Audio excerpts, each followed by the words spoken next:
Vamos a empezar este estudio, se llama Términos Bíblicos y es muy interesante, menos mal que esto va a quedar grabado para la comunidad.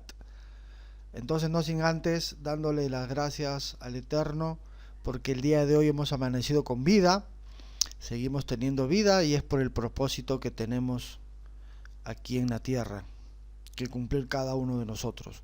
Sea cual sea el propósito, es siempre ejercer el bien y ser luz. Bueno, entonces empezamos. Vean ustedes que la clase de hoy se llama Términos Bíblicos, se llama la palabra Elohim y la palabra Ben Elohim. O sea, imagínense, vamos a aprender dos términos bíblicos muy pero muy mal enseñados. Nosotros hemos usado la Biblia Reina Valera 60 por muchos años. Detrás de la palabra Dios en español está la palabra Elohim en hebreo. Cada vez que nosotros veamos la palabra Dios, inmediatamente lo vamos a kasherizar. ¿Qué significa kasherizar? Significa limpiar. Como nosotros estamos en una atmósfera judía, es decir, aprendiendo mucho judaísmo, entonces nosotros lo que vamos a hacer es algo sencillo. Vamos a kasherizar los nombres.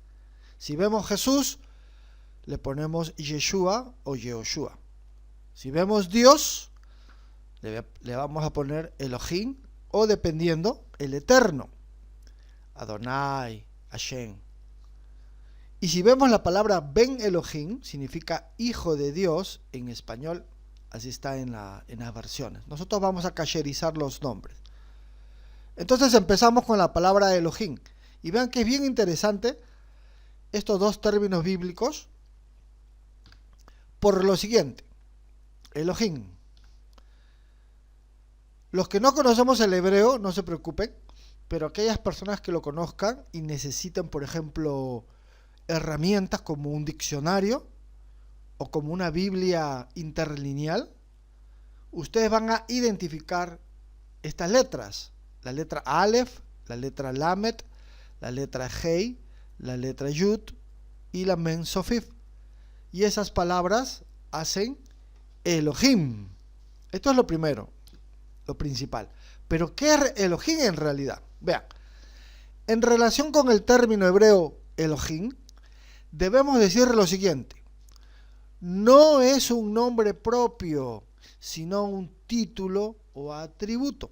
Ahora mismo lo vamos a evidenciar. Aquellas personas que tengan internet en sus casas pueden entrar a una página que siempre el Moré William siempre cita, que es Logos Calogos. A veces hay otra que se llama, o hay una que se llama bibliaparalela.com. También ustedes pueden evidenciar y corroborar todo lo que vamos a estudiar el día de hoy. Va a estar sencillo, sí, el estudio. Y va a estar corto también. Y dice, por lo tanto, Elohim o Elohim no tiene nada que ver con divinidad propiamente dicha, sino con la posición y poderes asignados a una persona. Esa persona puede ser Elohim, los ángeles o los malajim, o los hombres, los Ben Adam. Entonces uno cuando lee dice, no puede ser, yo siempre entendí que Elohim solamente se reemplazaba por el Eterno. Pero vamos a evidenciar que esto no es así. Y miren lo que dice, esa persona puede ser Elohim. Esto significa que Elohim tiene varias definiciones dependiendo del contexto. Entonces la palabra Elohim es una palabra polisémica, porque poli significa varios y polisémico significa que tiene varios entendimientos o varios significados. Lo que tenemos que hacer es, lo primero es, ¿qué dice subrayado? No es un nombre propio, sino un título o atributo. Entonces empezamos a evidenciarlo. Hay diccionarios, hay material académico, claro, por supuesto. Por ejemplo, tenemos el léxico hebreo de Brown, Driver and Briggs, uno de los académicos más respetados. Él, con respecto al término Elohim, con respecto a la palabra Elohim, significa gobernantes, jueces ya sea como representantes de Adonai, en el ejercicio de su autoridad sagrada, o como reflejando el poder y la majestad divina, como es el caso de seres superhumanos, por ejemplo los malajim, o el mismísimo Adonai. Entonces, ¿cómo está esta? Porque ya tenemos un material académico.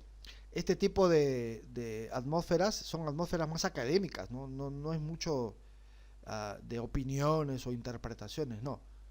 Son atmósferas más académicas. Entonces, a mí me gustaría que ustedes entiendan algo súper interesante. ¿Quién es el creador del universo? El Eterno. El Eterno es el creador del universo. Entonces, Él sabe qué es lo bueno y Él sabe qué es lo malo. De Él depende qué es bueno y malo, ¿no? Yo te pongo la bendición, yo te pongo la maldición, dice el Eterno, ¿no? En Devarim 11:26 y 30:15. Ahí lo podemos encontrar. Yo hago el bien, yo hago el mal. Yo soy el que hago los dos. Entonces, si el Eterno crea a la humanidad y la humanidad ya está ejerciendo su función, es bien peligroso, escuchen bien, es bien peligroso elegir a sus gobernantes, porque el gobernante, de alguna u otra forma, tiene el ejercicio de decir qué es bueno y qué es malo. Claro, es un gobernante. ¿Se dan cuenta? Entonces es peligrosísimo elegir a un gobernante, porque imagínense si este gobernante no tiene el conocimiento o si no cree que el Eterno está por sobre todo. Entonces él va a ejercer la justicia que él piensa que ha de hacer. A veces nosotros los humanos también tenemos ese problema, ¿no? A veces nosotros tenemos el error de caer en el egocentrismo, un poco en el ego, y nosotros sabemos qué es bueno y qué es malo para nosotros, ¿no? No tienes tú que educar a mi hijo lo educo yo. Yo sé qué es bueno para mi hijo, ¿no? Wow, yo he escuchado a varias personas así. Tú a mí no me tienes que decir absolutamente nada. Yo con mi vida hago lo que me da la gana. Y ese tipo de expresiones cotidianas la escuchamos a menudo.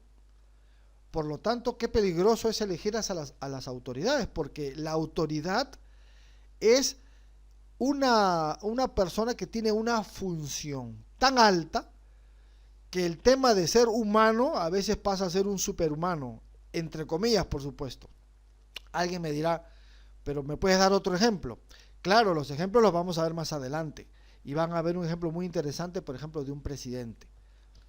Entonces empezamos, dice, la palabra Elohim en sí misma es una forma plural. Y ustedes han de saber también en la gramática. Hay dos tipos de plurales en la gramática hebrea. El plural masculino termina en in y el plural femenino termina en ot. Por ejemplo, misbah, misbot, mandamiento, mandamientos. Debar y devarim, ¿no? Debar es palabra y devarim es palabras. Nosotros en español simplemente le ponemos una S y listo, ya la tenemos solucionada. Pero en hebreo no. En hebreo hay dos plurales, el masculino y el femenino. Muy interesante. Entonces cuando yo veo la palabra Elohim, yo inmediatamente digo, bueno, pues yo ya sé hebreo, ya reconocí la palabra y la regla gramatical me está diciendo a mí que todo lo que termina en in está en plural. Por lo tanto, ahí dice dioses. Pero miren lo que dice. Dice, en el caso de hablar de Hashem, del Eterno, o sea, el Eterno que es uno y único, el atributo de poder, autoridad y justicia es su forma suprema.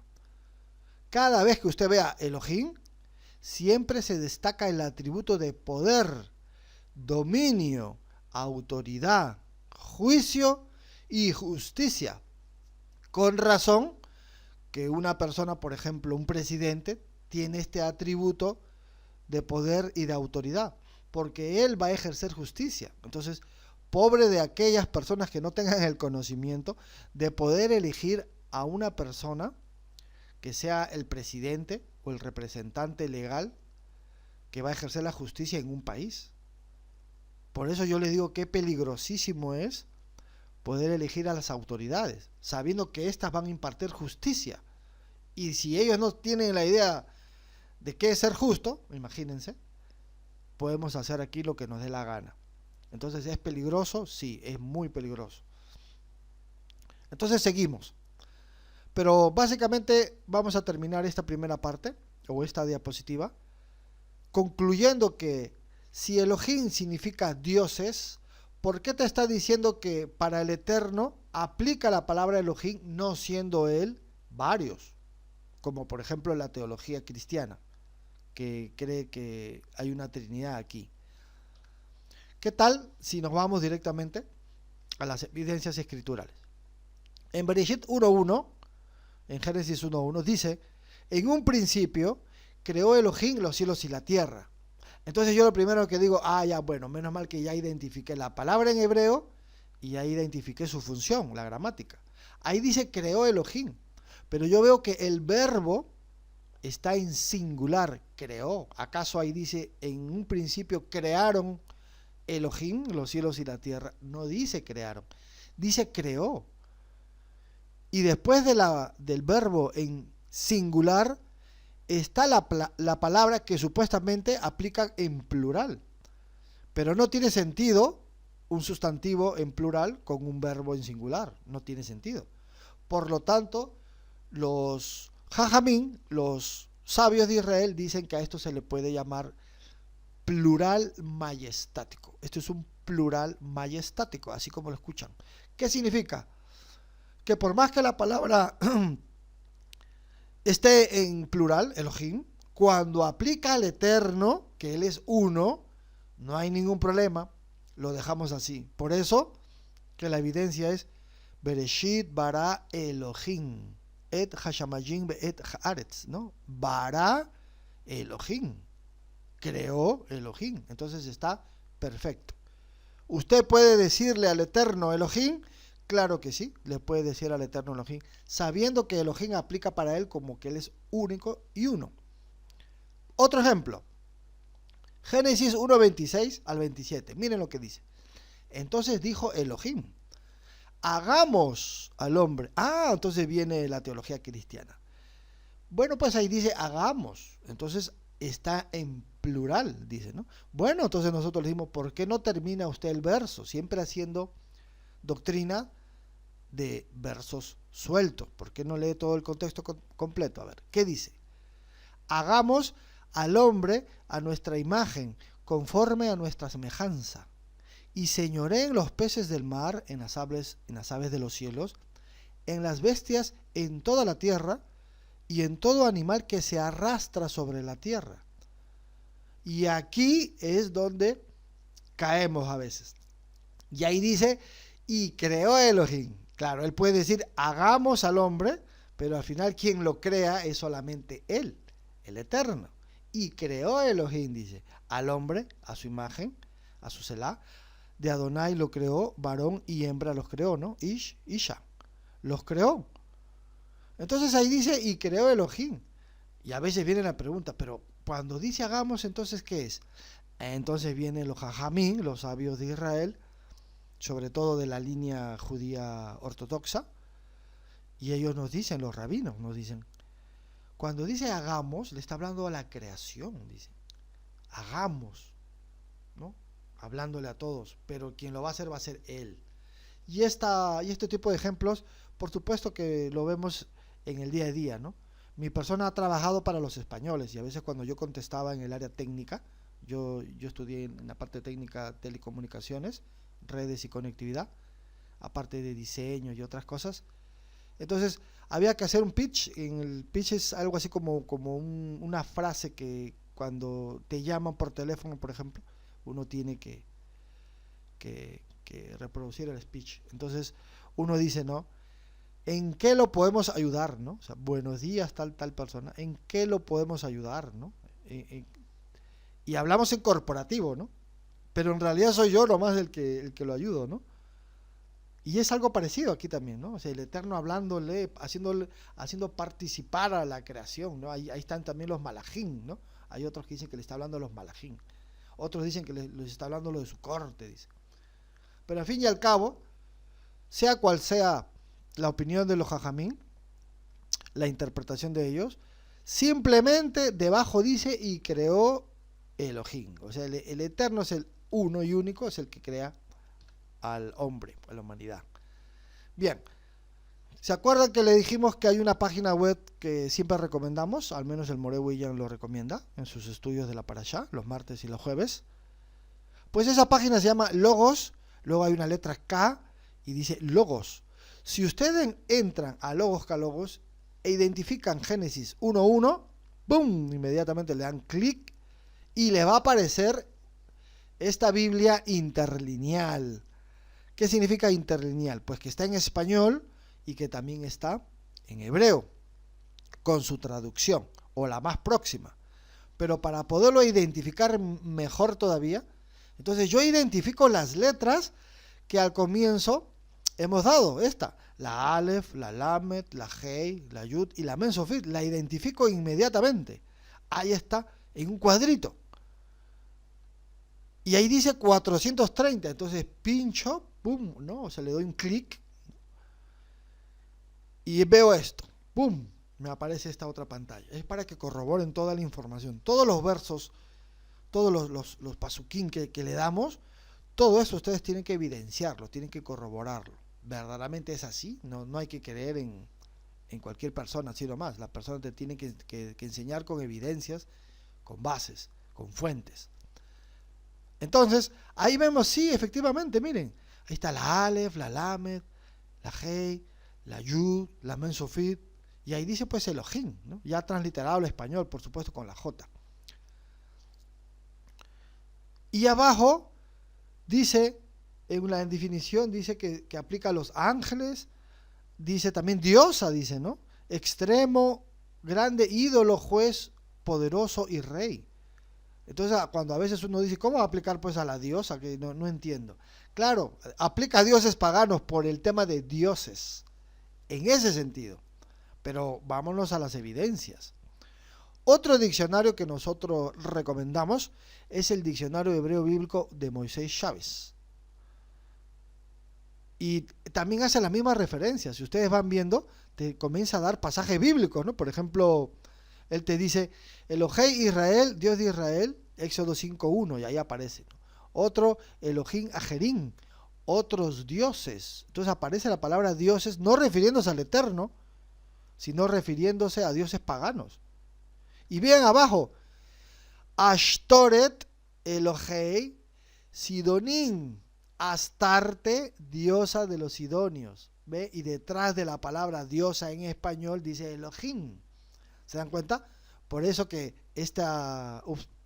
perdón. Acá se me fue el dedo. Aquí. En esta parte dice diosa, pues, ¿no? Y uno dice, pero ¿cómo diosa? ¿En qué momento? ¿Cómo lo identifico? Aquí está. Primera de Reyes 11:5, ¿no? Y también dice Elohim, Olim, Min, Haaretz, ¿no? Un ser divino sube de la tierra. Refiriéndose a un malajim, ¿no? Entonces ahí dice Elohim. Primera de Samuel 28:13. Y así cada uno puede identificar la palabra Elohim con estos versos. Y ahí vamos a aprender muchísimo, porque vamos incluso a saber dirigirnos al Eterno de una manera más correcta. Ya más abajo dice la palabra, en Salmos 82:6 dice, la referencia aquí es a los gobernantes y jueces del pueblo, ¿no? Van a disculpar, creo que están entrando otras personas. Espero que se siga viendo la pantalla, porque a veces se va. Venga. Entonces seguimos. Y luego dice Ruach Elohim, un viento de Dios, dice, ¿no? Un poderoso viento significa Ruach Elohim para nosotros. Y ahí está los versos, están las palabras para que las podamos identificar. Pero lo que a nosotros nos interesa es ir directamente al grano. ¿Qué les parece? Bien. Elohim es traducido como dioses en muchos versos de las escrituras, ¿no? Entonces, venga, vamos a las evidencias. Perdón. Ahí está. Una consulta, mis estimadas hermanas Javerín, Javerot. ¿Se puede ver? ¿Se ve lo que la pantalla? Sí se ve. Ah, ya, muchas gracias, muchas gracias. Bien, entonces vamos a continuar. Elohim es traducido como dioses en muchos versos de las escrituras, dice. Por ejemplo, en Génesis 35:2 dice, entonces Jacob dijo a su familia y a todos los que con él estaban, quitad los dioses ajenos que hay entre vosotros y limpiaos y mudad vuestros vestidos. Pero dice quitad los dioses. Detrás de la palabra dioses podemos identificar con el logos calogos que efectivamente dice Elohim. Interesante, ¿no? Interesante. Entonces, efectivamente tenía que ver con un título. Éxodo 18:11. Ahora conozco que Adonai es más grande que todos los dioses. Y detrás de la palabra dioses dice Elohim, ¿no? Hasta en lo que se ensoberbecieron contra ellos. Entonces aquí tenemos dos versos donde podemos identificar la palabra Elohim, pero ya traducida según el contexto a dioses, ¿no? Muy interesante. Bien, entonces seguimos. Elohim, en el evento de referirse al hombre, significa personas con autoridad. Uy, esto es importantísimo porque aquí tenemos que conectarnos con el Keter. Esta es la base para irnos luego al Keter. Dice, tales como magistrados, gobernadores o jueces, especialmente dentro de la cultura hebrea. Entonces yo lo vuelvo a leer y voy a tratar de profundizar aún más con lo que al comienzo hablamos acerca, por ejemplo, de un presidente. Dice, Elohim, en el evento de referirse al hombre significa personas con autoridad. Si tú y yo ya sabemos que Elohim tiene que ver con un atributo, con el atributo de poder, y es el eterno el que crea el universo, y en el universo está la famosa dualidad, o sea, el bien y el mal, digamos, estas dos fuerzas inherentes, intrínsecas al ser humano. Si nosotros vemos, entonces los seres humanos que ejercen esa función, porque todos somos iguales, pero la función es la que nos da un poder, esas personas se transforman en un Elohim. Claro, en la mentalidad hebrea, por supuesto. Y sobre todo si está en el pueblo hebreo, no un presidente ajeno, ¿no? Pero damos el ejemplo simplemente para que se entienda. Entonces, un gobernante es un Elohim. ¿Por qué? Porque el gobernante tiene una función, tiene un atributo, el de ejercer poder, el de ejercer justicia. Él va a determinar qué es bueno y qué es malo. Se va a hacer lo que él, de alguna u otra forma, diga. Vamos con unos ejemplos. Éxodo 21:6. Shemot. Entonces, su amo lo traerá a los jueces. ¿No? Sabemos que jueces dice Shoftim, pero detrás de la palabra no dice Shoftim, detrás de la palabra dice Elohim. Entonces su amo lo traerá a los Elohim. Y dice, y lo traerá a la puerta cualquicial. Y su amo le horadará la oreja con una lesna. Y él le servirá para siempre, ¿no? Ya saben que le hacen el huequito y todo. Vamos a otro. Vamos con otro. Shemot 22, del 8 al 9. Dice, si no es hallado el ladrón, entonces el dueño de la casa se presentará ante los Elohim, ante los jueces, para determinar si él metió la mano en la propiedad de su vecino. Entonces en este verso podemos identificar que detrás de la palabra jueces en español está el hebreo Elohim. Otro más, Shemot 22:28. No injuriarás a los Elohim, ni maldecirás al príncipe de tu pueblo. ¿No? Claro, si hemos elegido un representante que tiene este atributo de ejercer justicia, no vayas contra ellos, ¿no? Eso es lo que te está diciendo. Entonces, qué interesante poder entender que Elohim, cuando aplica el eterno, significa que él es la fuente del poder. Elohim, cuando aplica a dioses paganos, significa pues que es eso, ¿no? Que son dioses ajenos. Elohim, refiriéndose a los jueces, significa que ellos imparten justicia. Ahora vean algo muy interesante, Elohim también aplica para los ángeles. Sí, dice Elohim, en caso de hablar de ángeles, Malachim, hace referencia entonces a los seres espirituales que reciben del Eterno dominio y autoridad para ejecutar su palabra. Es como que el Eterno sea la fuente de energía y él desprende algo pequeñito de él, ¿no? ¡Pum! Algo pequeñito. Y ese que desprende de él, digamos, es una manifestación del Eterno.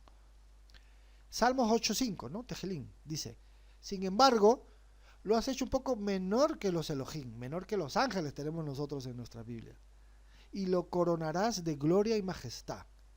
Pero detrás de la palabra Elohim está la palabra ángeles, ¿no? Qué interesante. Entonces, ¿quién es Elohim? Los dioses paganos, los jueces, los ángeles, personas con autoridad, el mismísimo Eterno. O sea, hemos aprendido 5 definiciones muy interesantes que deriva de la palabra Elohim. Ahora vamos a revisar el Keter.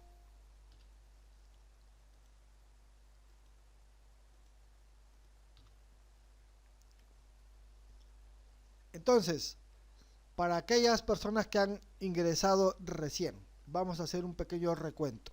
Eso sí, muy breve. Y es lo siguiente, miren. El tema de hoy se llama términos bíblicos y el primer término bíblico que estamos viendo es la palabra Elohim. El segundo es Ben Elohim. Entonces, para entender la palabra Elohim tenemos que ir sí o sí a la Torá, a la Biblia hebrea, al Tanaj, para entender la palabra y aplicarlo en el verso para saber cuál es el contexto. Entonces empezamos con la palabra Elohim y hemos identificado las letras, ¿no? Aleph, Lamed, Hei, Yud y Men Sofit. Y aquí nomás nos vamos a quedar, este es el resumen. En relación con el término hebreo Elohim, debemos decir lo siguiente: no es un nombre propio, sino un título o atributo. Por lo tanto, Elohim no tiene nada que ver con divinidad propiamente dicha, sino con la posición y poderes asignados a una persona. Esa persona puede ser el mismísimo Eterno, los ángeles, los hombres. Esto significa que Elohim tiene varias definiciones dependiendo del contexto. Entonces, esa sería la conclusión, ¿no? Hemos visto en los diccionarios, algunas capturas, Biblias interlineales, etc. Y nos quedamos acá. Ahora, como ya hemos entendido la palabra Elohim y su aplicación, entonces ahora necesitamos hacer un ejercicio interesante, irnos al Keter. Y vean ustedes que Yehoshua es en forma de Elohim. ¿Dónde dice eso? En Filipenses capítulo 2. Vean, por ejemplo, antes de empezar, ¿no? O sea, antes de ir a Filipenses 2, donde dice, ¿no? Y siempre lo hemos escuchado, incluso podría ser la evidencia que usa más el cristianismo para que ellos sustenten de que el famoso Jesús es Dios. No, pero aquí está clarísimo, dicen ellos, ¿no? Que Jesús es Dios. ¿Por qué? Porque dice, pues, siendo en forma de Dios, ¿ve? Siendo en forma de Dios, no estipuló ser igual a Dios. Claro, pero como estas personas, lastimosamente y con todo respeto, no conocen el idioma hebreo, es decir, su gramática, no conocen los contextos hebreos, no conocen la historia hebrea, no conocen la literatura hebrea, no conocen muchísimas cosas, el folclore hebreo. Como no lo conocen, entonces hay un desconocimiento ahí. Y como a veces son llevados por un líder que les da unos lentes y le dicen, cuando veas la Biblia te tienes que poner estos lentes que yo los he fabricado, entonces viene la persona inmediatamente y tiene su autoridad al que le hace caso en todo y no puede cuestionar las cosas. No es culpa tampoco de ellos, sino que es el sistema que siempre tienen a un líder y hay que seguirlo a él, así uno esté ciego. Lastimosamente es así. En cambio nosotros no. Nosotros estudiamos la palabra en hebreo la cultura hebrea, la literatura hebrea, la historia hebrea, y le hacemos las preguntas pertinentes a los rabinos, ¿no? Porque ellos son los que conocen todo esto a la perfección. Entonces, vean ustedes que ese es el argumento cristiano a favor de que Jesús es Dios. Entonces, ¿tiene sentido? Sí. Es más, yo le puedo decir a ustedes que sí, que Jesús es Dios. Imagínense, ¿no? ¿Cómo? Pero si el hermano está en el judaísmo, ¿cómo que va a decir que Jesús es Dios? Sí, es que ahora ya van a ver por qué Jesús es Dios. Pero o sea, podemos leer lo mismo, pero podemos interpretarlo de diferente manera, ¿no? Es espectacular la mente humana, ¿no? Pero para que vean que Yehoshua sí es Elohim. ¿Por qué? Porque claro, ya hemos visto que un hombre puede ser Elohim, porque tiene el atributo de poder. ¿Y qué dice Jesús? O Yehoshua, ¿no? Toda potestad y autoridad me ha sido dada de los cielos, ¿no? Entonces cuando uno lo ve así dice, ya lo entendía al hermano Joseph, ¿no? Al Jaber Joseph ya lo entendí. Vean, antes de empezar, derribando este argumento de Filipenses, ¿no? Con la mera gramática. Elohim, en el evento de referirse al hombre, significa entonces personas con autoridad. ¿Se dan cuenta? Entonces por eso pues que Yoshua es Elohim, pues, ¿no? Porque él representa al Eterno aquí en la tierra. No que él sea el Eterno. No. Yoshua es Elohim, pero Yehoshua no es Adonai, no es Yud-Het Bat-Hei. Eso es lo que les quise decir al comienzo. Ahora lo vamos a evidenciar. Y dice, tales como magistrados, gobernadores o jueces, especialmente dentro de la cultura hebrea. Por supuesto, porque todo lo que está ajeno a la cultura hebrea, podemos esperar cualquier cosa. Un ejemplo, en Shemot 7, dice así, Adonai, o sea, no Elohim, sino Adonai, acá casi ya están las 4 letras, ¿no? Sagradas. Hashem, el Eterno, dijo a Moshe, mira, yo te he constituido a ti, Moshe, Elohim, o sea, Dios, para Faraón, y tu hermano, Aarón, será tu profeta, ¿no? Su neví. Entonces cuando uno lo lee dice, no puede ser. Entonces, Moshe siendo en forma de Elohim. Sí, Moshe siendo en forma de Elohim, porque ahí te está diciendo. Dios le dice a Moisés, hey, tú vas a ser Dios para el faraón. O sea que Moisés es Dios. ¿Se dan cuenta o no se dan cuenta? Claro, es para que vean que la palabra Dios está tergiversada cuando se lleva a ámbitos grecorromanos. Pero en el ámbito hebreo, nada que ver. Elohim puede ser un ser humano. Y vean, nuevamente, Adonai dijo a Moshe, mira, yo te he constituido Elohim para Paró. Ahí está, entonces Moshe en forma de Elohim. Si esto se entendió, entonces vamos a pasar a un dibujito. Vean, esto es interesantísimo, interesantísimo. ¿Saben por qué? Porque en el mundo antiguo, por ejemplo, en el mundo egipcio, el faraón se creía Dios, pero Dios como tú y yo lo entendemos, ahora sí, o sea, Adonai, este se creía el creador del universo ya, para utilizar estos epítetos. Entonces el faraón se creía Dios, y vengan, adórenme a mí, pero también los césares, el César también se creía Dios y se ponía su estatua y había que adorarlo. Entonces, estas dos culturas, estos dos señores, sí usurparon el trono del Eterno. Ellos sí lo usurparon. Ellos no dijeron, no, yo soy un simple humano, así como tú y como yo. Claro, estoy sentado en este trono y este trono me da un poder, ¿no? Yo puedo mandar y todo, si me siento acá. Pero si me voy para tu lado, voy a ser un simple ciudadano más. Pero no, yo soy Dios aquí en la tierra, así que adórenme. Entonces, estos sí usurparon el lugar de Dios. Estos se hicieron llamar dioses en la tierra. Entonces, peligrosísimo, claro, peligrosísimo. Ahora veamos la foto de abajo. Miren lo que dice. El presidente de Portugal sorprende haciendo cola en un supermercado, vistiendo unas bermudas. En pocas palabras, vamos a suponer que este sea un presidente de la cultura hebrea. Este presidente es un Elohim, porque ya sabemos identificar la palabra Elohim y a quiénes aplicarlo.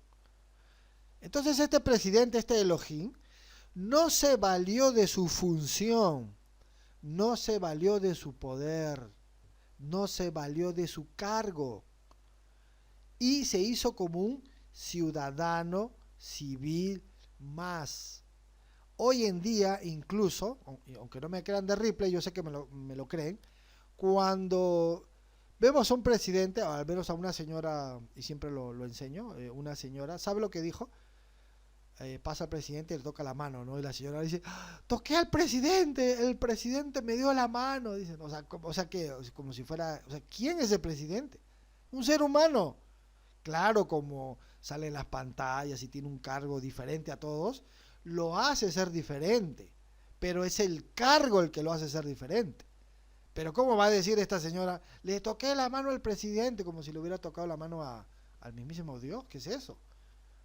Y eso pasa. Y nosotros cuando vemos artistas también, vemos un artista que por ahí es de Hollywood, etcétera, o cantantes, ¿no? Y wow, oye, mira, me tomé una foto con tal. ¿Y por qué no te tomas una foto con Javier Joseph? ¿Por, por qué esta persona es superior? O sea, ¿te das cuenta?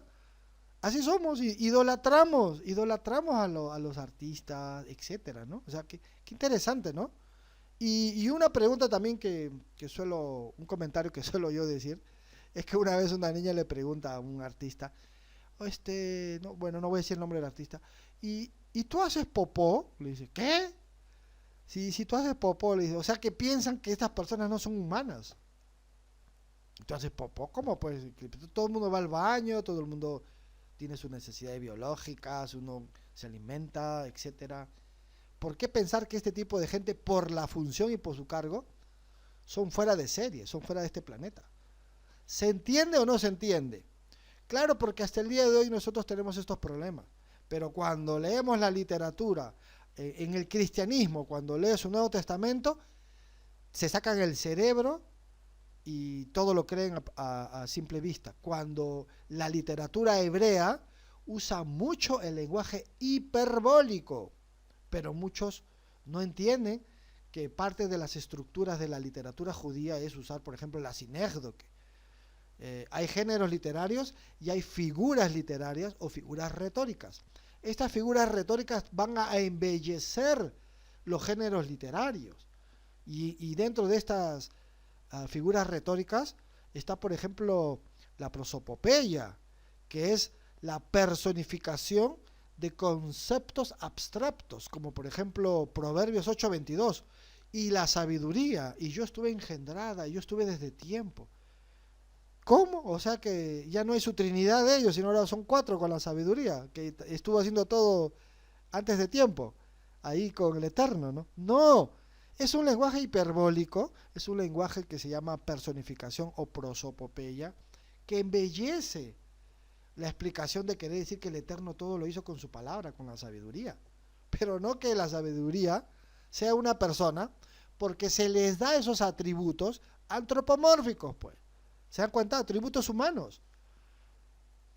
Hay literatura que uno ha leído donde dice, y el amor le dijo al odio, y el odio le respondió, oye, mi hermano, pero el amor y el odio no hablan, no son personas. Hermano, en la literatura todo se puede, ¿no? Están las metáforas, la sinécdoque, la hipérbole, el simil, la tesis, la antítesis. Uf, más de 40 figuras retóricas. Unos dicen que son más todavía. Entonces imagínense, la Biblia, la literatura judía usa lenguajes hiperbólicos, ¿no? La hipérbole es la exageración, ¿no? La figura literaria hipérbole es cuando exageramos las cosas. Y nosotros lo usamos en nuestra vida cotidiana. Te he esperado todo el día aquí. ¿Cuál todo el día si me has esperado 2 horas? Bueno, o me has esperado 24 horas que tiene todo el día. No, ¿verdad? Te he llamado 1.000.000 de veces y no me contesta. ¿Cuál 1.000.000 de veces?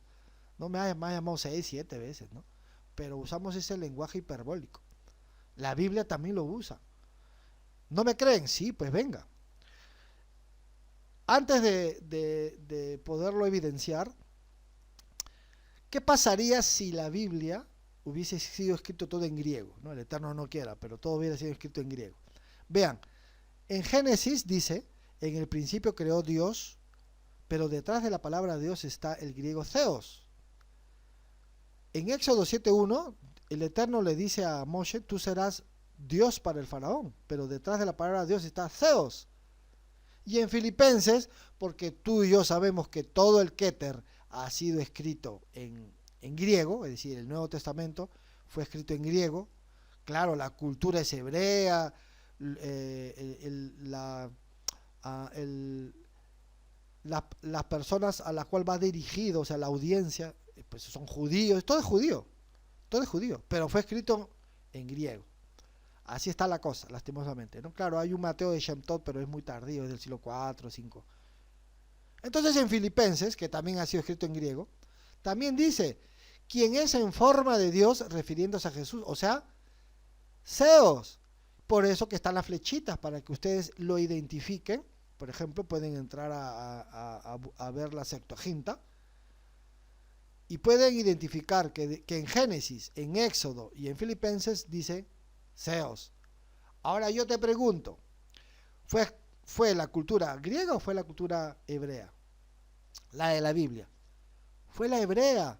Por lo tanto, si fue la hebrea, nosotros lo vamos a reemplazar, pues. En el principio creó Elohim. Y Elohim le dijo a Moisés, tú vas a ser Elohim. En Filipenses, Jesús es en forma de Elohim. ¿Se dan cuenta? Por eso este cuadro y por eso las evidencias, por eso las fuentes. Si todo el mundo grecorromano lo hebraizamos, en este caso gramaticalmente, todo sale Elohim. Ahí está. Ustedes mismos compruébenlo. Ustedes mismos lo pueden corroborar. Entonces, está bien la lógica, la coherencia, la congruencia, lo racional, sí, está muy bien. Ahora sí, con toda la base que hemos explicado, con toda la base, recién podemos entrar al Keter, porque no podemos ni manipular, ni opinar, ni interpretar a nuestra forma, no, con base siempre, porque cuando uno está con la base, pues la persona va a quedar convencida totalmente, ¿no? O sigues en tu mentira, o verdaderamente vas a buscar la verdad y vamos a seguir ahí, ¿no? Entonces hay un título ahí, incluso en las mismas Biblias, dice, humillación y exaltación del Mashiach. Claro, ellos tienen el Cristo, pues, ¿no? O sea, decir Cristo es decir Mesías, ¿no? El ungido. Ya saben que detrás de la palabra Cristo está Mashiach, pero Mashiach es ungido con aceite.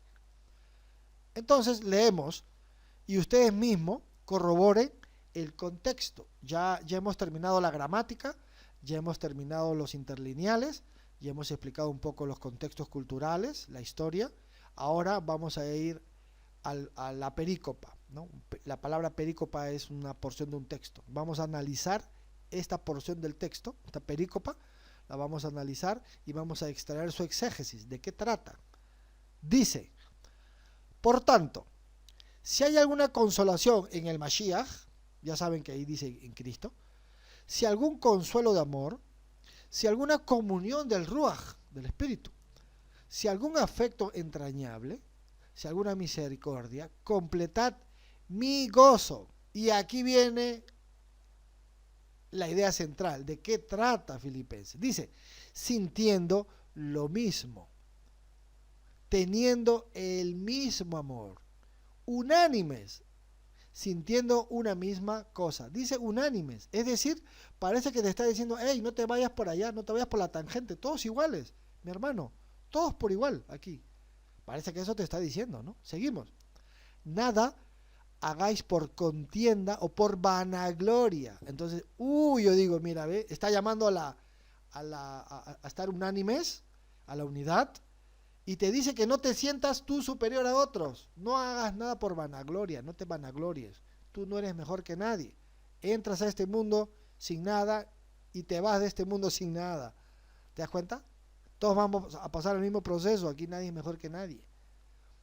Antes bien, con humildad, y esa es la clave, el contexto aquí es la humildad, todos por igual, mi hermano, nadie es superior a nadie, estimando cada uno a los demás como superiores a él mismo, ¿no? Si te quieres sentir tú superior, mejor ve superior a los demás, así vas a estar en un estado espiritual de humildad. Seguimos. no mirando cada uno por lo suyo propio, sino cada cual también por lo de los otros. O sea, estando en unidad es también ponerse en el lugar de la otra persona. Haya pues en vosotros este sentir, es decir, el sentir de la unidad, el sentir de no sentirse superiores a los demás, el cual también lo hubo en el Mashiach Yehoshua. ¿Se entendió o no se entendió cuál es el contexto? Esto está sencillísimo, esto es primaria, esto es básico. Aquí el contexto te está hablando de todos ser iguales, no te vanaglories, nadie es superior a los demás, todos somos iguales, ayúdalo a tu prójimo, ponte en su lugar, busquemos la unidad. Ese es el contexto. Ahora sí, recién ya podemos leer el siguiente verso, donde ha sido muy mal aplicado precisamente por no tener todas estas bases y estas disciplinas. Haya pues en vosotros este sentir que hubo también en el Mashiach Yehoshua, el cual, y aquí viene el problema, pero ya no para nosotros, siendo en forma de Dios, seos, no estimó ser igual a Dios, seos, pero lo vamos a hebraizar con base, con evidencias y con fuentes, lo vamos a hebraizar. Siendo en forma de ¿qué? De Elohim, así como Moisés fue en forma de Elohim, porque lo que le está diciendo es, tú vas a tener autoridad, una autoridad superior a la del faraón, ¿no? El faraón tiene su autoridad de ejercer justicia, ya, tú vas a ser superior porque yo soy el creador del universo, yo te estoy dando a ti una autoridad superior a la al faraón. Tú, Moisés, vas a ser en forma de Elohim, tú vas a ser Elohim.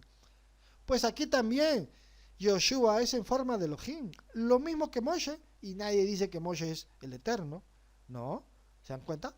Y dice, no estimó ser igual a Elohim, es decir, que no se valió de su función.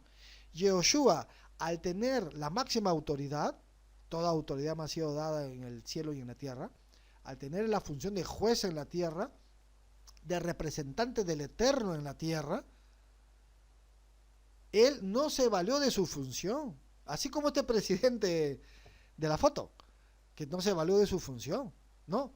Pero así como los césares y los faraones, que ellos sí se valieron de su función, ellos sí se aprovecharon de su cargo. Pero Yoshua no, sino que se hizo como un ciudadano civil igual que todos. Es decir, dice que no se aprovechó de esta función como cosa que aferrarse, sino que se despojó a sí mismo, tomando forma de siervo, hecho semejante a los hombres. Ahora terminamos esta primera parte y yo les pregunto, ¿cómo lo hebraizamos ahora con todo lo aprendido? Sencillo, mente hebrea, y aquí terminamos la primera parte.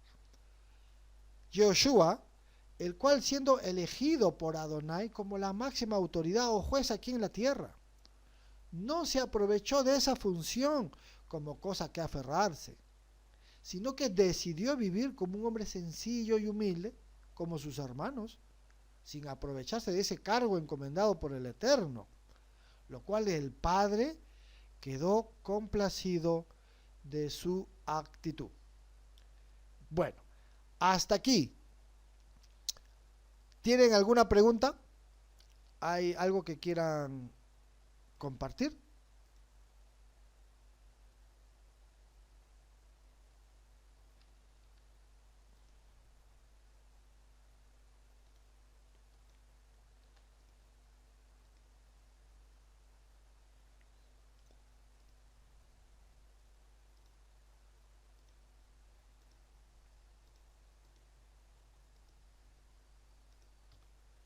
¿Todo bien entonces?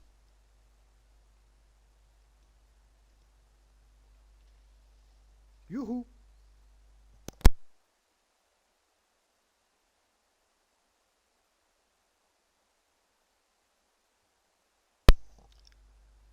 Bueno, entonces seguimos. Si vemos que no hay ninguna pregunta, seguimos con el siguiente término. Lo que sí me gustaría es que me digan si se ve la pantalla, ¿no? Me interesa mucho si se ve.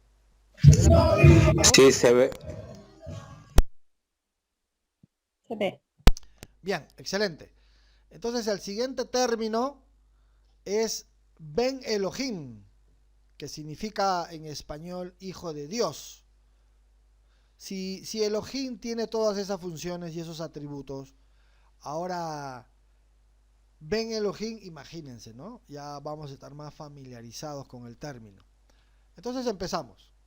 Dice, en sentido general, Ben Elohim en las escrituras es un título también que se aplica a todo aquel que ejerce una función de representación de Elohim, como puede ser, por ejemplo, los malajim también, los jueces de Israel, el rey de Israel y de forma especial al Mesías prometido como rey ungido para el pueblo hebreo.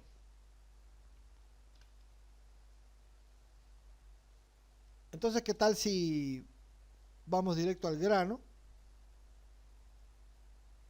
y leemos un poco algunos pasajes bíblicos? Segunda de Samuel, dice, Shmuel, ¿no?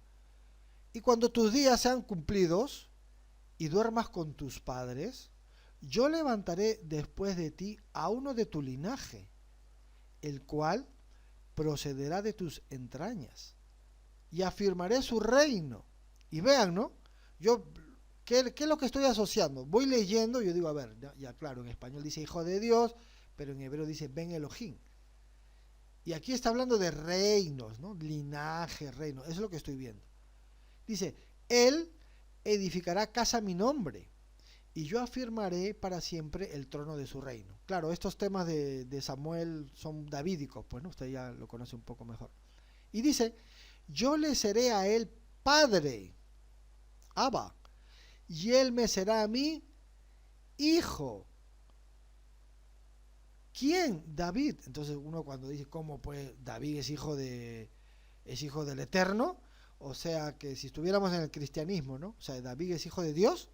O sea que David tiene su ADN de Dios, es divino. No, eso no te está diciendo, ¿no? Claro, si te está diciendo que David es hijo de Dios, ¿por qué cuando escuchas que Jesús es hijo de Dios, ahí sí aplicas que Jesús es el Eterno? ¿Por qué cuando escuchas que David es hijo de Dios, ahí nos hacemos el de la vista gorda? ¿Se dan cuenta? Entonces hay que sacar el cristianismo que tenemos adentro todavía. Y no porque vaya en contra de las personas. No, no son las personas cristianas el problema. Porque uno también ha sido cristiano. No es la persona, sino es la doctrina que está debajo la que les está haciendo mucho daño. Y de ese sistema es que tenemos que salir. Así como el prototipo de Abraham. Abraham tiene un gran prototipo. Abraham es el cuestionador del sistema. Él sale del sistema. ¿Se dan cuenta? Sale de su tierra. Así también nosotros tenemos que ser Abraham. Cuestionar el sistema para salir de este. Pero para salir bien. No por fuerita, sino aquí, en la mente. Primera de Crónicas 17:11 dice, y cuando tus días sean cumplidos para irte con tus padres, levantaré descendencia después de ti, ¿no? Refiriéndose al mismo, ¿no? Ya saben que el primer libro es Génesis, Bereshit, y el último es Crónicas, por si acaso, en el canon judío. En el canon hebreo hay 24 libros. Uno de los 24 libros se divide en 12, ¿no? Y de ahí 24 más 12, 36. Entonces faltarían 3 libros para los 39 que nosotros conocemos, ¿no? Pero no te olvides que hay primera y segunda de Samuel, ¿no? Primera y segunda de Crónicas, ¿me dejo entender? Primera y segunda de Reyes, de ahí esos 3 libros, ¿no? Ya 36 más 3, ya ahí están los 39. Son los mismos, solamente que la distribución es, el primero es Bereshit y el último es Crónicas, ¿no? Y por eso se llama Crónicas, porque hace precisamente una crónica de todo, como un resumen de todo. Entonces, Crónicas, refiriéndose también a Samuel, dice, yo le seré por padre y él me será por hijo, refiriéndose a Melech David, el rey David. Entonces, en pocas palabras, el Eterno le está diciendo a Melech David, hey, tú eres mi hijo. Entonces, y uno dice, no puede ser, se supone que Jesús nomás es el hijo de Dios, con su ADN divino, ¿no? No, pero aquí te está contradiciendo las mismísimas escrituras. Te está diciendo que Melech David es hijo de Dios. Pero yo cuando lo asocio, o sea, yo quiero ir más allá, yo digo, bueno, aquí hay un contexto de reinado, de trono, y él lo está llamando hijo y padre, ¿a quién? A un rey, pues. Entonces inmediatamente yo asocio, qué interesante. Aquí el contexto es hablar de un rey y decir que él es mi hijo, porque esa es la función que estamos viendo. Entonces, un Ben Elohim es nada más y nada menos que un rey.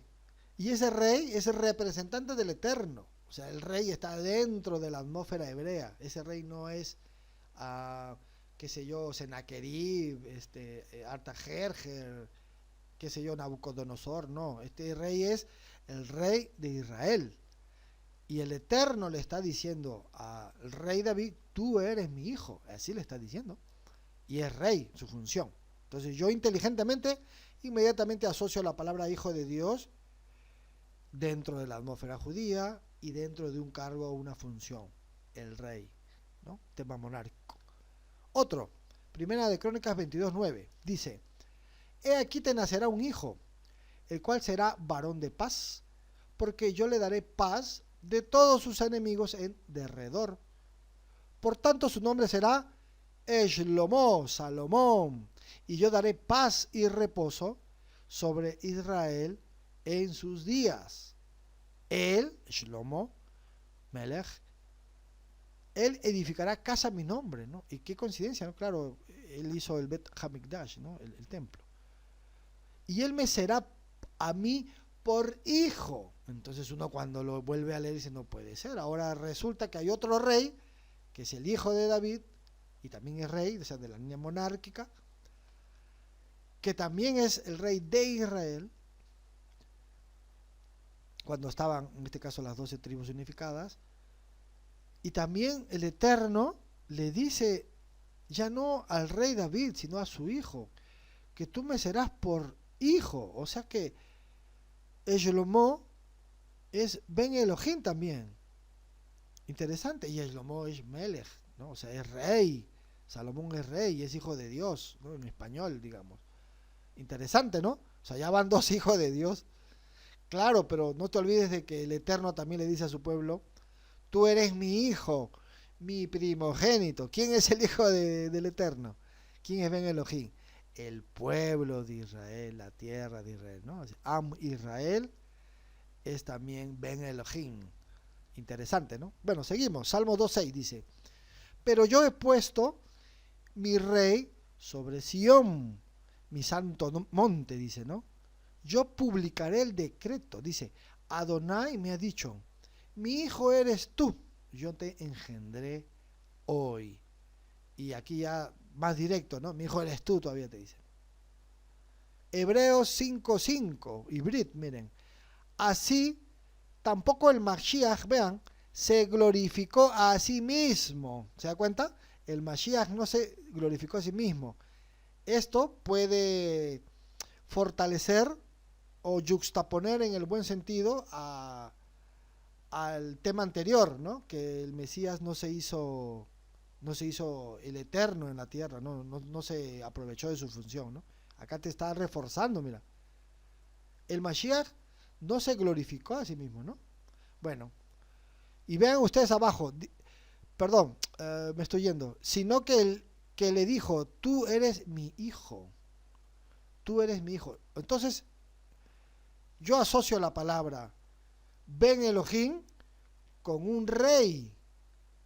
Y también le están diciendo a Yoshua que él es Ben Elohim. Y todavía le dicen Mashiach, ¿no? Pero qué interesante. Seguimos.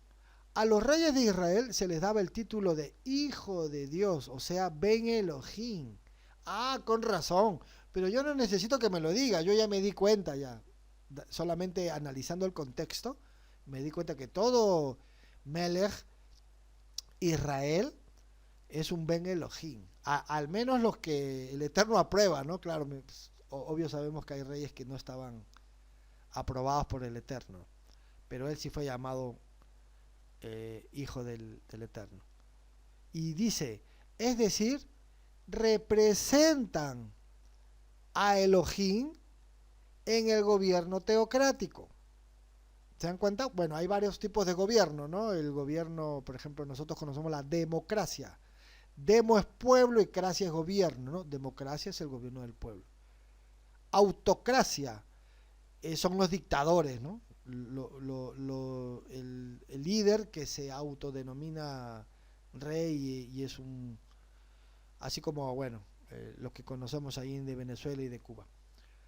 Y dice, pero este es una teocracia, el gobierno del Eterno, imagínense, ¿no? Que aquí gobierna el Eterno. Uf, eso es un ideal para todos los pueblos. Y dice, impuesto en la casa de Israel.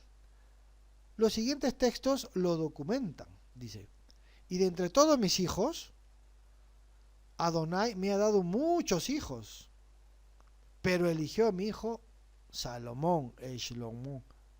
Shlomo es hijo de Dios, es Ben Elohim. Otro, y se sentó Salomón, Shlomo, por rey en el trono de Adonai. Acá hay otro problema literal. ¿Cómo es posible que haya un trono de Adonai y que se siente Shlomo encima de él, como poniéndose encima, ¿no? Como yuxtaponiéndolo? Entonces uno dice, no, ¿qué pasa aquí? O acá lo tengo que entender como el Javier Joseph me está explicando, que hay figuras literarias, hay géneros literarios, hay lenguaje hiperbólico. Entonces aquí también lo entiendo de esa manera, ¿no? El Eterno seguramente ni silla tiene, ni trono, pero es como el ser humano lo tiene que percibir por el tema del antropomorfismo, que nosotros le decimos pues al Eterno, ¿no? Sabemos que Él no es hombre ni mujer, pero decimos Padre, ¿no? Ab, le decimos, en ese sentido. Entonces, acá te está diciendo que Shlomo se sentó por rey en el trono de Adonai. ¿Cómo? O sea, el Eterno tiene un trono y este se sentó, ¿literal? No, no es literal, es una metáfora, ¿no? El Eterno tiene la función de ser Elohim porque Él es la fuente de poder, ¿verdad? Él es la fuente de justicia. Entonces, quien lo va a representar es el pueblo que Él eligió. Quien se va a sentar en su trono, metafóricamente hablando, es el que lo va a representar, pues, ¿verdad?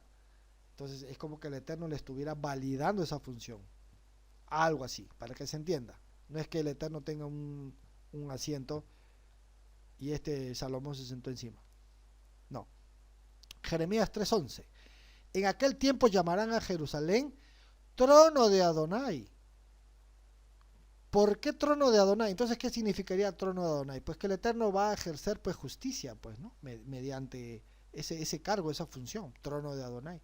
O sea, Jerusalén va a ser el centro monárquico que va a desprender justicia. Y todas las naciones vendrán a ella en el nombre de Adonai en Jerusalén, ni andarán más tras la dureza de su malvado corazón. ¿Ya ve? Qué interesante enlazar malvado corazón, es decir, hacer lo malo, con el trono de Adonai, que es el que ejerce justicia, ¿no? Hechos 1:6. Entonces, los que se habían reunido le preguntaron, ¿no? Ya entrando al Keter para entender ahora el Keter. Le preguntan a Joshua, ¿restaurarás el reino a Israel en este tiempo? Inmediatamente yo digo, pero qué coincidencia, ¿no? Claro. Restaurarás el reino. Entonces lo tenían a él por rey, pues por Melech. Porque un rey va a restaurar un reino. Pues de ahí viene la palabra rey, pues no de reino. El reino de Israel que tiene su rey. Y ese cargo lo tienen por Yehoshua. ¿Se entendió o no se entendió? Yo creo que está fácil. Espero que esté inteligible la explicación, ¿no? Inteligible significa de fácil entendimiento. En el caso de Yehoshua, el título de Ben Elohim, hijo de Dios, lo conecta con la nobleza davídica, es decir, el heredero al trono de David, su padre. Esto está bien documentado, claro, pero ya no lo necesito, ¿no? Porque ya lo vinculé en los temas anteriores, haciendo las preguntas pertinentes. Lucas 1:32, este será grande y será llamado Hijo del Altísimo, y el Eterno le dará el trono de David su padre. ¿Ve? Acá hay otro problema literal. ¿Cómo que David es el padre de Yehoshua? Que aquel padre de Yehoshua biológico no es Joseph, como que ahora David es su padre. Es que está hablando pues a nivel monárquico, a nivel rey. Entonces, el padre de Yehoshua es pues el rey David. Y Yehoshua es el rey de Israel, ¿no? El rey de los judíos. En ese sentido le está diciendo que Yehoshua es, que tiene su padre que es David. Y luego dice que reinará sobre la casa de Jacob para siempre, su reino no tendrá fin. Entonces Miriam le dijo al Malach, ¿cómo será esto? Pues no conozco varón. Respondiendo el Malach le dijo, el Ruach HaKodesh, la influencia divina, vendrá sobre ti, y el poder del Altísimo te cubrirá con su sombra, por lo cual también el apartado ser que nacerá será llamado Ben Elohim, hijo de Dios lo tenemos nosotros. Entonces cuando uno entiende la perícopa, uno dice, mira, ¿no? Trono de David, hijo de Dios. Trono de David, Ben Elohim. Está conectado. Ya casi terminando, en las escrituras hebreas, tanto en el Tanaj como el Keter, hijo de Elohim, Ben Elohim, es un término conectado siempre con autoridad y representatividad divina. Y en un sentido especial con la realeza de la casa de David, desde el punto de vista del judaísmo. Ben Elohim, dice, no tiene que ver con naturaleza, esencia u origen del que lleva el título. No, en pocas palabras, no es el ADN. Hijo de Dios no es una persona que tenga el ADN de Dios, pues no, eso no te está diciendo. Te está diciendo que hijo de Dios es un rey, en este caso. Y dice, sino con una función divinamente asignada, sea a los malachim, a los jueces, a los reyes de Israel y especialmente al Mashiach, el rey ideal prometido, a la casa de David. En hebreo, la palabra ben es hijo y procede de su raíz baná, cuyo significado es edificar. Cuando las escrituras quieren hablar de niño y no de hijo, entonces usa el término yalat. Yalat es niño, que tiene la misma connotación de dar a luz en nuestra cultura iberoamericana. Es interesante que la promesa dada a Miriam, por ejemplo, la madre de nuestro rabino, no es y darás a luz un niño, no, sino y darás a luz un hijo. Por lo tanto, Yehoshua es hijo de Elohim, Yehoshua es Ben Elohim, no niño de Elohim, que son dos cosas totalmente diferentes. Cada vez que leas en las escrituras hebreas y te encuentres con la expresión Ben Elohim, asócialo inmediatamente con la idea de autoridad, representante, juez, rey de Israel y de forma ideal al Mashiach, el rey y juez supremo del pueblo judío. Ben Elohim y Mashiach, que es lo que te dice el tema anterior. Dice, por otro lado, hay que decir que hijo de Elohim, o sea, Ben Elohim y Mashiach son dos términos íntimamente relacionados en el Keter. Se hace evidente. Entonces miremos los siguientes textos, ya en la parte final. Dice, Mateo 16:15, él les dijo, o sea, Yehoshua, ¿y quién decís que soy yo? Respondiendo Kefa, le dijo, tú eres el Mashiach, el Ben Elohim, ¿no? O sea, tú eres el Cristo, el Hijo de Dios, que lo tenemos ahí en las Biblias cristianas. Pero lo has asociado Mashiach con hijo de Elohim, o sea, con Ben Elohim. Interesante, ¿no? Vamos a ver otros más. En el 26:63 dice, mas Yehoshua callaba. Entonces el sumo sacerdote, el Cohen Agadol, le dijo, te conjuro por el Elohim viviente, que nos diga si tú eres el Mashiach, el Ben Elohim. ¿Se dan cuenta? Ahora está asociando en el Keter, se asocia Mashiach con Ben Elohim. Qué interesante. Otro más, Lucas Gilel 4:41. También salían Shedim de muchos, dando voces y diciendo, tú eres el Ben Elohim. Pero él los reprendía y no les dejaba hablar, porque sabían que él era el Mashiach. Ben Elohim con Mashiach relacionados, ¿no? Otro en Gilel Cuando era de día se juntaron los ancianos del pueblo, los principales sacerdotes y los escribas, y le trajeron al concilio diciendo: «Hey, ¿eres tú el Mashiach? Dínoslo». Y les dijo: «Si os lo dijere no creeréis. Y también, si os preguntare no me responderéis, ni me soltaréis. Pero desde ahora, el Hijo del Hombre, el Ben Adán, se sentará a la diestra del poder de Adonai». Y vean, ¿no? Otra vez, a la diestra del poder de Adonai, se sentará. O sea, un trono. Vean ustedes, ¿no? Porque tú y yo conocemos pues cuando la apedrean a Esteban y él ve dos tronos. Entonces lo han llevado al binitarismo de que hay dos dioses o uno al costado del otro. Pero nada que ver. En la mente hebrea ya hemos aprendido que trono tiene que ver con un representante de Adonai en la tierra. Es decir, un rey. Y vean cómo le está diciendo: «Eres tú el Mashiach». Y miren abajo, dijeron todos: «Luego eres tú el Ben Elohim». Qué interesante, ¿no?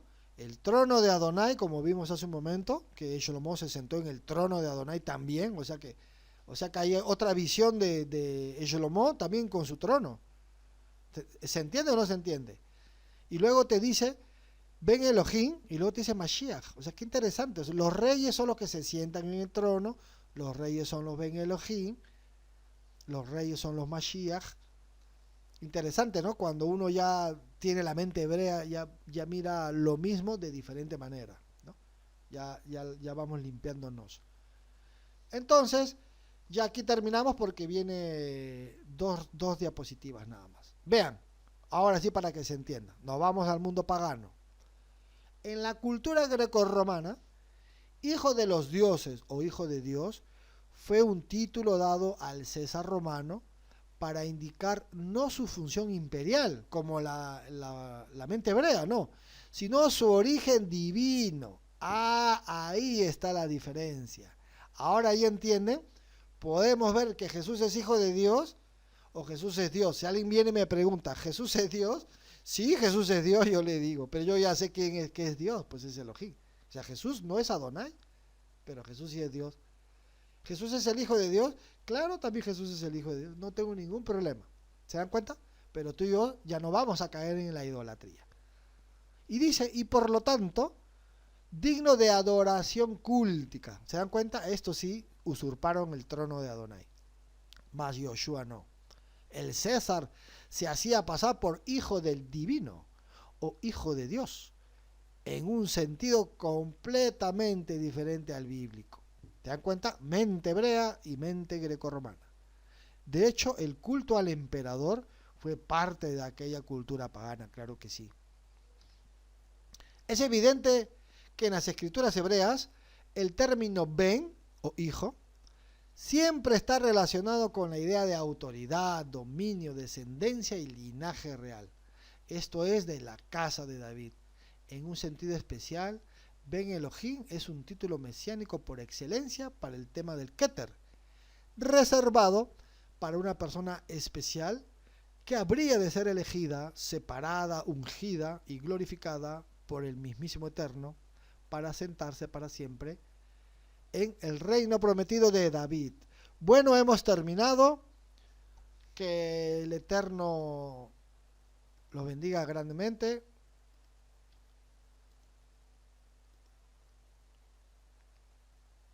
Y eso sería todo por hoy. No sé si tendrán alguna pregunta.